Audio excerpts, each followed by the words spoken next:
Welcome back. Bulletin का आगाज करेंगे। सबसे पहले खबर आपको दें, पाक फौज के सरबराह जनरल आसिम मुनीर ने कहा है फलस्तीनी अवाम को पाकिस्तानी कौम की मुकम्मल सिफारती, इखलाकी और सियासी हिमायत हासिल है। मसला फलस्तीन के पायदार हल, गैर कानूनी कब्जे के खात्मे के लिए फलस्तीनियों के साथ हैं। आर्मी चीफ की ज़ेर सदारत कोर कमांडर्स कॉन्फ्रेंस में गजा इसराइल जंग पर तशवीश का इजहार किया गया। आर्मी चीफ ने कहा मुकद्दस मकामात पर गैर कानूनी कब्जे के खात्मे के लिए फलस्तीनियों की हिमायत जारी रखेंगे। कॉन्फ्रेंस के शुरा ने इसराइल की तरफ से ताकत के इस्तेमाल से मासूम शहरियों के जानी नुकसान पर तशवीश का इजहार किया। शुरा ने कहा पाकिस्तान को गैर मुस्तहकम करने के लिए दुश्मनों के इशारे पर काम करने वालों से ताकत से निपटेंगे। दहशतगर्दों, सहूलतकारों, हौसला अफजाई करने वाले अनासिर के खिलाफ रियासत ताकत से निपटेगी। आर्मी चीफ का कहना था फौज गैर कानूनी मुआशी सरगर्मियों के खिलाफ हुकूमत को हर मुमकिन ताउन फराम करती रहेगी। जखीरा अंदोजी, स्मगलिंग माफिया, कार्टेल्स के खिलाफ कार्रवाइयों को मजीद तकवीत दी जाएगी। मुल्क को मुआशी सरगर्मियों के मनफी असरात से निजात दिलाई जाएगी। शुरा ने गैर कानूनी तारकिन वतन को 1 नवंबर तक वापस भेजने के हुकूमती फैसले की हिमायत का अज़्म किया। आर्मी चीफ ने तमाम गैर कानूनी तारकिन वतन की बाइज्जत महफूज वापसी यकीनी बनाने की हिदायत की। कॉन्फ्रेंस के शुरा ने मस्तोंग हंगू जोब के शहीदों के लिए फातिह खानी की। दहशतगर्दी खिलाफ फोर्सेस, कानून नाफिज करने वाले इदारों की कुर्बानियों को जबरदस्त खराज तहसीन पेश किया गया। और गजा अपडेट ये है कि खान यूनुस और रफाह पर इस्राएली बमबारी, 70 से ज्यादा फलस्तीनी शहीद हो गए। ईंधन खत्म होने से तिब्बी और इमदादी कार्रवाइयों में ताअत्तुल आने लगा। फलस्तीनी हाथों से मलबा हटाकर अपने प्यारों की लाशें निकालते रहे। रफाह में अक़वाम मुत्तहिदा का दफ्तर भी जद में आ गया। डायरेक्टर समेत कई कारकुन शहीद हो गए। 11 दिनों से जारी इस्राएली बमबारी से 2900 फलस्तीनी शहीद हो चुके, इनमें 1000 से ज्यादा बच्चे शामिल हैं। फजाई हमलों के बाद से इसराइल की गजा पर जमीनी हमले की तैयारियां मुकम्मल। गजा सरहद पर इसराइली फौज ने जमीनी कार्रवाई के लिए बड़ी तादाद में टैंक और फौजी तैनात कर दिए। इसराइल ने गजा की मुकम्मल नाकाबंदी कर रखी है। वक्फे वक्फे से फायरिंग और शेलिंग भी जारी है। इसराइल की हिमायत के लिए अमरीकी सदर का दौरा इसराइल का ऐलान। गजा और इसराइल कशीदगी के दौरान जो बाइडन कल इसराइल पहुंचेंगे। जो बाइडन इसराइल के दौरे के बाद उर्दन भी जाएंगे और उर्दन के शाह अब्दुल्ला से मुलाकात करेंगे। अमरीकी सदर ने कहा संगीन इंसानी जरूरियात से निपटने के लिए रहनुमाओं से मुलाकात करूंगा। हमास फलस्तीनियों के हक खुद इरादियत के लिए खड़ी नहीं हुई। इसराइल मंसूबा बंदी के तहत गजा में नस्लकुशी कर रहा है। यूरोपीय यूनियन और अमरीका इसराइल के जंगी जराइम में शरीक हैं। स्पेन की वजीर का मजलूम फलस्तीनियों के हक में बयान।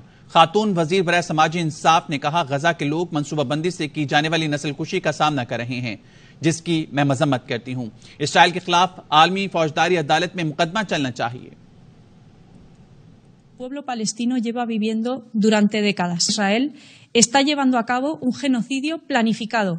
Incumplen gravemente el derecho internacional y pueden considerarse crímenes de guerra.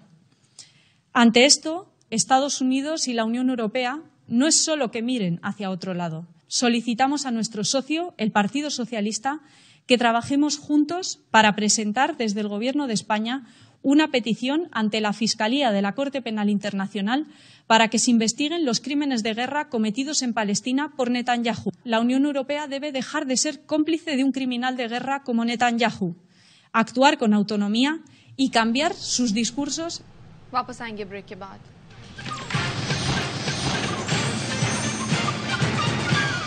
Welcome back. नैब तरमीम कल अदम करार देने का सुप्रीम कोर्ट का फैसला। वफाकी हुकूमत को अपील के लिए मजीद 15 रोज की मोहलत मिल गई। हुकूमत ने सुबह दायर की गई अपनी अपील वापस ले ली। अटॉर्नी जनरल ने अदालत को बताया कि फैसले के खिलाफ अपील में कुछ इजाफी ग्राउंड शामिल करने के लिए मोहलत दरकार है, जबकि प्रैक्टिस एंड प्रोसीजर एक्ट के तहत अपील का हक में मिल गया है, जिस पर हुकूमत को इजाफी वक्त दे दिया गया। नैब तरमीम फैसले के खिलाफ नजरसानी दायर करने का मुकर्ररा वक्त खत्म हो चुका था। साबिक चीफ जस्टिस बंदयाल की सरबराही में 3 रुकनी बेंच ने 2-1 के तनासुब से नैब तरमीम को कल अदम करार दिया था। फैसले के बाद आसिफ जरदारी और नवाज शरीफ समेत 6 साबिक वज़राए आज़म और दूसरे सियासी शख्सियात के केसेस बहाल हो गए थे। साइफर केस में चेयरमैन पीटीआई और शाह महमूद कुरैशी पर फर्दे जुर्म आयद करने की कार्रवाई मुअख्खर कर दी गई। मुलजमान को चालान की नकुल फराम कर दी गई। पीर को फर्दे जुर्म आयद की जाएगी। चेयरमैन पीटीआई के वकील सलमान सफदर कहते हैं जो कॉपी फराम की गई उसमें साइफर सिरे से मौजूद ही नहीं। सरकार ने बहुत जोर दिया कि आज इमरान खान साहब और शाह महमूद कुरैशी साहब के ऊपर फर्द जुर्म आयद हो जाए। फर्द जुर्म आज आयद नहीं हुई। कॉपीज आज मौसूल कर ली हैं। उस कॉपी में जो हमें आज फराम की गई है साइफर सिरे से मौजूद ही नहीं है। सो जो मुद्दा है अगर वही गायब है, अगर वही मौजूद नहीं है तो ट्रायल किस बात। जेल में किए जाने वाले ट्रायल प्रोटेस्ट उस पर लॉन्च किया कि ये इन कैमरा ट्रायल अभी तक क्यों हो रहा है। इंतखाबात के लिए माहौल साजगार बनाने का मिशन निगरान वफाकी हुकूमत का PTI से पहला बाज़ाब्ता राब्ता। निगरान वज़ीर इत्तलात मुर्तज़ा सोलंकी ने शफकत महमूद से मुलाकात की। ज़राए का कहना है कुछ रोज पहले होने वाली मुलाकात में रहनुमा PTI ने कहा वो मफाहमत चाहते हैं, लेकिन इस सिलसिले में सबको अपना किरदार अदा करना होगा। मुर्तज़ा सोलंकी बोले राब्तों का मकसद माहौल ठंडा करना है ताकि शफाफ इंतखाबात का इनेकाद यकीनी बनाया जा सके। आए जमहूरियत को मजबूत करें, पार्लियामान की बालादस्ती यकीनी बनाएं। सबके माजी का इल्म है, मगर जमहूरियत की मजबूती के लिए आगे बढ़ना होगा। JUI सरबराह फजलुर रहमान ने सियासी जमातों के लिए सियासी गुंजाइश का फार्मूला पेश कर दिया। कहा सियासी जमातों ने एक दूसरे के लिए गुंजाइश पैदा नहीं की तो नुकसान सबका होगा। आपस में गुंजाइश का फायदा किसी एक जमात को नहीं, तमाम सियासी जमातों को होगा। सियासतदान इख्तिलाफ राय या अलग मौक़िफ रख सकते हैं, मगर सियासी इंतशार का शिकार ना हो। पाकिस्तान के मसाइल का हल किसी एक शख्स या जमात के पास नहीं। मौशी तरक्की और इस्तेहकाम सियासी और दाखिली इस्तेहकाम के साथ जुड़ा है। आसिफ जरदारी और भुट्टो खानदान से सियासी इख्तिलाफात के बावजूद पुराने ताल्लुकात हैं। हम एक दूसरे की खुशी और गमी में शिरकत करते हैं। फजलुर रहमान ने वाज़ेह किया कि सियासी मंशूर और सियासी मौक़िफ देना सबका हक है, मगर अव्वलीन तरजीह पार्लिमानी बालादस्ती है। चिकन बिरयानी और 125 मोटरसाइकिल के बाद जलसे में शिरकत के लिए नून लीग की एक और फखरिया पेशकश। नून लीगी रहनुमा कारकुनों को जन्नत के टिकट देने लगे। कमालिया में कौनम मीटिंग से खिताब में साबिक MNA चौधरी असदुर रहमान ने कहा नवाज शरीफ के इस्तकबाल के लिए लाहौर जाने वाले सीधे जन्नत में जाएंगे। पार्टी पे बहुत मुश्किल वक्त आ गया था, तो कुछ लोग फिर ऐसे इकट्ठे हो गए जैसे इकट्ठे हो गए। तो मैंने उन्हें कहा, मैं वो सारी तफसील में नहीं जाना चाहता, मैंने कहा जी अल्लाह ताला ने फरिश्तों को हुक्म दिया कि यहाँ जितने लोग इकट्ठे हैं, वो नवाज शरीफ के साथ मीटिंग थी लाहौर में, जब वो नवाज शरीफ साहब बड़े मुश्किल में थे, तो मैंने कहा जी अल्लाह ताला ने फरिश्तों को कहा है कि जो जो यहाँ पर ये बैठे हैं इन सब के नाम लिख दो, ये बगैर हिसाब के जन्नत में जाएंगे। अब जितने आप आ गए वो तो जन्नत में जाएंगे। तो मैं आपको सर्टिफिकेट देता हूं कि जो यहां आ गए हैं वो तो जाएंगे ही, जो लाहौर जाएंगे किस मार्च को, वो भी इंशाल्लाह सीधे जन्नत में जाएंगे। और अब Airways sports. Pakistan football team ने तारीख रकम कर दी। फीफा वर्ल्ड कप क्वालिफायर में पहली बार कामयाबी हासिल कर ली। इस्लामाबाद के जिन्ना स्पोर्ट्स स्टेडियम में खेले गए होम लीग में पाकिस्तान ने कम्बोडिया को 1-0 से शिकस्त दी। मैच का वाहिद और फैसलाकुन गोल हारून हमीद ने 68वें मिनट में किया। पाकिस्तान ने फीफा वर्ल्ड कप 2026 क्वालिफायर के दूसरे राउंड के लिए क्वालिफाई कर लिया। क्वालिफायर में पहली कामयाबी पर खिलाड़ी ने सजदा शुक्र भी अदा किया। क्रिकेट वर्ल्ड कप में जनूबी अफ्रीका और नीदरलैंड्स मध्य मुकाबल बारिश के बाइस मुकाबला 43 ओवर्स तक महदूद कर दिया गया। ताखीर की वजह से मैच 2 घंटे बाद शुरू किया गया। प्रोटीज की दावत पर डच टीम की बैटिंग जारी। दोनों टीमों में एक तब्दीली की गई। मेगा इवेंट के तमाम मैचेस देखिए ए स्पोर्ट्स पर बराह रास्त। आपके लिए चलेंगे फैसलाबाद। निगरान वज़ीर आला पंजाब मोहसिन नकवी मीडिया से उसका इम्पैक्ट पब्लिक के लिए मिलना जरूरी है, और वो जो भी हुकूमत हो उसका फर्ज है कि वो इंश्योर कराए। और हमने रिक्वेस्ट की, अप्रोच ली, और तकरीबन तनवीर साहब ने कल शाम से लेके आज अभी तक इवन मीटिंग में भी ये लोगों को मैसेजेस कर रहे थे और कंफर्म कर रहे थे। मुसलसल सारों के साथ, सारे स्टेक होल्डर्स के साथ रब्ता कर रहे थे। और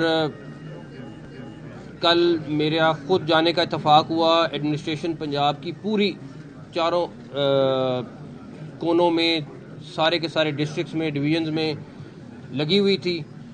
मैं अभी फैसलाबाद के लारी अड्डे पे होके आया हूँ, और हम सारे होके आए हैं, मैं अकेला नहीं था, हम सारे थे। और वहाँ पे हम रैंडम बसों में गए, और जो उन्होंने टिकटें ले ली हुई थी, तकरीबन जो डीज़ल की बस है उसका 10% किराया कम हो गया है।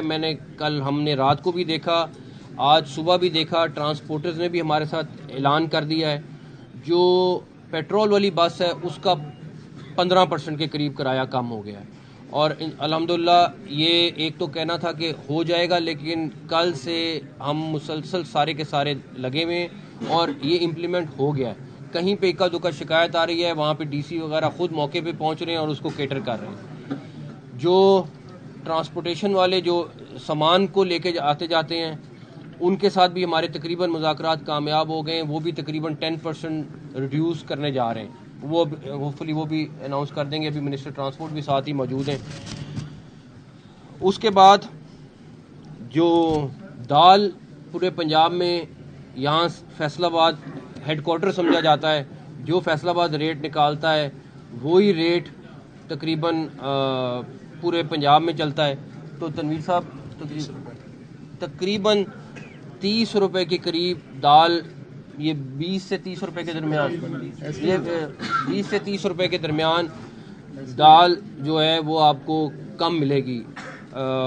इसमें हर दाल वेरी करती है, कुछ 10 मतलब परसेंटेज वाइज मेरे ख्याल में क्वालिटी पे तकरीबन 10% की एवरेज आ जाएगी, वो भी कम हो जाएगी। फ्लोर मिल्स एसोसिएशन भी यहाँ मौजूद है, यहाँ के प्रेसिडेंट यहाँ पे मौजूद हैं। इन्होंने भी अभी मीटिंग की है हमारे साथ और इन्होंने भी तकरीबन 15 रुपये पर थैला कम करने का ऐलान किया है। और ये उसके बाद दूसरा, हम वीट जो पंजाब के पास मौजूद है वो रिलीज़ करना शुरू करने लगे हैं। हम कंसिडर कर रहे हैं उसके ऊपर एक सब्सिडी, ताकि आम आदमी को रिलीफ मिल सके। अभी ये नहीं पता कितना करेंगे, काबीना डिसाइड करेगी, लेकिन अगर 3500 से 4000 के दरमियान कहीं करते हैं तो आपका आटे के थैले में बहुत बड़ी कमी आएगी इंशाल्लाह ताला। वो भी हम अगले 3 से 4 दिन में फैसला कर लेंगे, उससे आटे का थैला बहुत कम और हो जाएगा। तो इनका भी बहुत बहुत शुक्रिया। फिर हमारे घी एसोसिएशन के नुमाइंदे भी आए, उन्होंने स्पेशली यहाँ पे उनको भेजा है। और घी के ऊपर भी तकरीबन 15 रुपये पर केजी एवरेज, कोई हल्का और महंगा, ये इसलिए मैं एवरेज की बात कर रहा हूँ। इन लोगों ने भी, इनकी एसोसिएशन ने भी ऐलान करा है कि हम इसको अगले 2-3 दिन में आपको इम्प्लीमेंट करा के दे देंगे। फिर पंजाब सराफा एसोसिएशन से भी वफ्द पूरा का पूरा पंजाब के सदर और सारे आए में, इन्होंने हमसे पूरा वादा किया है कि ये सारी चीज़ें ये लोग इम्प्लीमेंट करेंगे और एक हर चीज़ को इंश्योर करेंगे। उसके बाद पोल्ट्री से आप आए में, इन्होंने भी तकरीबन 12 से 15% पोल्ट्री की प्राइसेस 110 रुपये पर केजी कम हो गई हैं। 110 रुपये पर केजी इन्होंने कल से, ये तनवीर साहब लगे हुए थे इनके साथ, तो वो भी कर रहे हैं। तकरीबन 10 से 15% के ऊपर ये नीचे लेके जाएंगे। 1000 रुपये पर बैग जो है फीड का अभी जो गुंजाइश निकलती है, लेकिन फीड मिलर्स नहीं कर रहे हैं। अगर वो भी करा लेंगे, अगर वो कम हो जाए तो अभी 290 में चिकन मिल रहा है, तो फिर लोगों को ये 250-250 में मिलेगा। इंशाल्लाह ताला वो फीड वाली भी कर लेते हैं, लेकिन तकरीबन 10% के करीब 12 से 15% के करीब जो है वो इनकी इमीडिएटली प्राइस कम हो जाएगी। जो फीड वाला इशू है वो हम देख लेते हैं। तो ये हमारी वो चंद चीज़ें हैं। उसके बाद चीनी, अल्हम्दुलिल्लाह, वैसे मैं आपको बता दूं, चीनी ऑलरेडी 133 एक्स मिल रेट है और तकरीबन 145 की इस टाइम पे मार्केट में मिल रही है। कहाँ ये 180 पे चली गई थी और इंशाल्लाह ताला उम्मीद है कि हम इसको स्टेबल करेंगे और भी कम होगी। तो ये वो चंद चीज़ें हैं जिसके ऊपर हम कल से दिन रात, हमारी पूरी team daily, chief secretary Punjab 9:30 बजे प्राइसेस को गो थ्रू करने के लिए फैसला हुआ है कि ये डेली सुबह 9:30 बजे मीटिंग करेंगे। और इन्होंने आज पहली मीटिंग की है तमाम डीसीज और कमिश्नर्स के साथ। मिनिस्टर इंडस्ट्री, इनका भी बहुत ज़्यादा मुबारकबाद, जिन्होंने 24 घंटे लगा के दिन रात सबरों के साथ, मतलब ये ऐसी चीज़ें होती हैं जो हर एक ने लोगों का, पब्लिक का फ़ायदा देखना है और जहाँ जहाँ रिलीफ दे सकते हैं वहाँ देना है। और उसके बाद कमिश्नर साहिबा का भी इसमें इन्होंने यहाँ पे मुज़ाकरात कर रही थी और हमारे सारे कमिश्नर्स जहाँ जहाँ बैठे हुए वो मुज़ाकरात कर रहे हैं। और भी जो चीज़ें कम हो सकें, ट्रांसपोर्ट हमारी अवलिन तरजीह थी, उसके बाद ये कमोडिटीज़ की प्राइसेस थी जिनको कम करना था। तो ये सारी की सारी चीज़ें एटलीस्ट एक छोटी सी रिलीफ ज़रूर पब्लिक को मिलेगी। किसी से मैं वही पूछ रहा था कि किसी का किराया अगर 350 रुपये और वो 250 दे रहा है, तो एटलीस्ट उसको आने जाने का 100 रुपया तो बचा 700 में से। तो हम ये बल्कि 500 हो गया, 600 था, 500 उसने दे दिया। तो ये ऐसी चीज़ें हैं जो हमारा फ़र्ज़ था, ये कोई हमने किसी पे एहसान नहीं किया। ये हमारा फ़र्ज़ है करना, और हम इंश्योर करेंगे इंशाअल्लाह ताला कि अगले निगरान वज़ीर आला पंजाब मोहसिन नकवी की गुफ्तगू आप सुन रहे थे। उन्होंने कहा पेट्रोलियम मसनूआत की कीमतों में कमी का फायदा आवाम तक पहुंचे। वापस आएंगे इस ब्रेक के बाद। Welcome back. सदर ARY न्यूज बगावत के झूठे मुकदमे से बरी, सुप्रीम कोर्ट ऑफ पाकिस्तान ने तहरीरी फैसला जारी कर दिया। सुप्रीम कोर्ट ने ट्रायल कोर्ट और इस्लामाबाद हाई कोर्ट का फैसला कलअदम करार दिया। कोर्ट के 3 रुकनी बेंच का 11 सफ़ों पर मुश्तमिल फैसला जस्टिस जमाल मंदुखेल ने लिखा। फैसले में कहा गया, सदर ARY न्यूज अम्माद यूसुफ को मुकदमे से बरी किया जाता है, मुकदमे की कार्रवाई खारिज की जाती है। सुप्रीम कोर्ट ने हुक्म दिया, हुकूमत शहरियों के खिलाफ बेबुनियाद और झूठी कार्रवाइयों से परहेज करे। इख्तियारात का नाजायज इस्तेमाल खौफ और अदम तहफ़्फ़ुज़ का एहसास पैदा करता है। खौफ के माहौल से इदारों से नफरत पैदा होती है। खौफ में मीडिया भी आज़ादाना काम नहीं कर सकता। सियासी समाजी आज़ादी इजहार के हकूक़ के इस्तेमाल पर FIR दर्ज की जा रही हैं।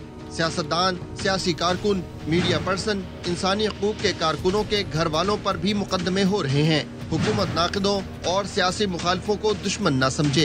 ये यकीन करना मुश्किल है कि अवामी नुमाइंदे, सहाफ़ी, सियासी वर्कर रियासत मुखालिफ सरगर्मियों में मुलविस हैं। हुकूमत की जानिब से अपने शहरियों पर बदनीयती पर मबनी मुकदमे बुनियादी हकूक़ की खिलाफ वर्जी है। फैसले में कहा गया, हुकूमत की जानिब से इस तरह के इक़दामात से मुआशरे में खौफ व हिरास फैलता है। जमहूरी हुकूमत को मस्बत तनकीद बर्दाश्त करनी चाहिए और आज़ाद माहौल फराहम करना चाहिए। सरबराह पाक फ़ज़ाइया से कमांडर हंगरी एयरफोर्स की मुलाकात में मुश्तरका ताउन, अस्करी टेक्नोलॉजी और तरबती प्रोग्राम्स पर तबादला ख्याल किया गया।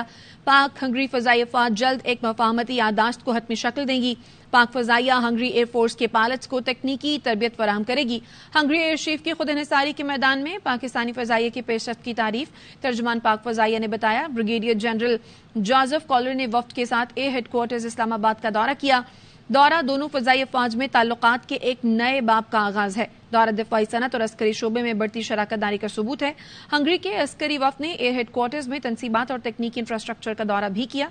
वफ्द ने national aerospace science and technology park का भी दौरा किया। भारत की नामवर स्पोर्ट्स सहाफ़ी और राइटर शादरा ओगरा ने कहा है, भारतीय हुकूमत की जानिब से वीजा का झंझट शर्मनाक था। दुश्मनी कम हो जाए तो नेताओं की दुकान कैसे चलेगी। शादरा ने पाकिस्तान के दौरे की यादें भी ताज़ा की। ARY न्यूज के नुमाइंदे खुसूसी शाहिद हाशमी ने बेंगलोर में उनसे गुफ्तगू की। तो चल रही है, धर्मशाला में मैच चल रहा है, लेकिन कुछ बातें पढ़ी लिखी भी हो जाएं। शारदा ओगरा भारत की मायाना सहाफ़ी, अवार्ड विनिंग सहाफ़ी। शारदा, पाकिस्तान इंडिया की क्या मेमोरीज है जो आप टूर पर आई थी? क्या क्या खाया, क्या क्या पिया, क्या कैसे कैसे देखा? सब पूछते हैं आपका सबसे बेस्ट इंटरनेशनल टूर कौन सा था? मैंने कहती हूँ पाकिस्तान वाला टूर। यही कि हमको इतनी मोहब्बत मिली वहाँ, इतना मजा आया मैचेस कवर करने में, खाना खाने में। जो बेचारे वेजिटेरियंस थे थोड़ा सफर किए, लेकिन हमें बहुत मजा आया था। मैं वो कायदे आज़म यूनिवर्सिटी गई थी, उसमें इस्लामाबाद में बात करने स्टूडेंट से भी बात की। दुख होता है कि पाकिस्तान इंडिया के टूर ज्यादा होते नहीं है, और इस बार जो वीजा का झंझट हुआ है रिपोर्टर्स के लिए और क्रिकेटर्स के लिए, बहुत शर्मनाक। अब तक के लिए इतना ही। देखते रहिए ARY न्यूज।